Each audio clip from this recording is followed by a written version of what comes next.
I don't like the sound of it in general. I don't agree with it. I think that most people that work on public holidays or on Sundays are either students that need to get that money to be able to continue their education.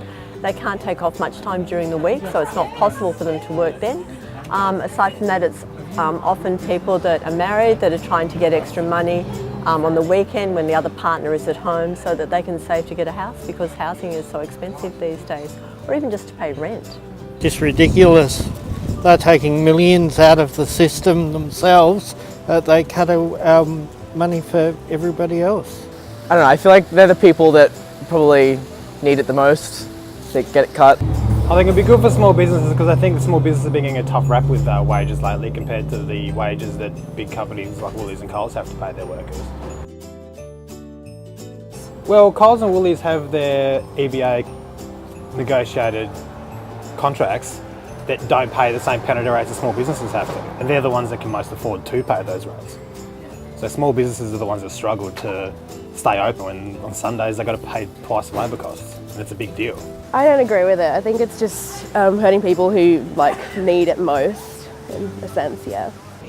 How do you feel if they put a loading, say a 10% loading on, like if you bought a coffee on a Sunday and you had a 10% loading? I would pay. I think there are more creative ways than just saying cut penalty rates. Yep. Yeah, look, from a business point of view, I can see it makes some sense, but for staff in the lower income brackets, I also can see the argument for not wanting to slash the wages.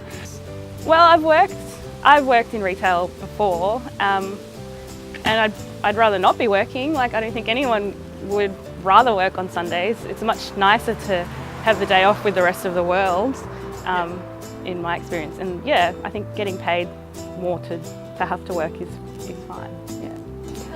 I don't think it will lead to extra jobs. I mean, we staff to demand anyway, just so we can provide the service. So I don't see it creating more jobs, no.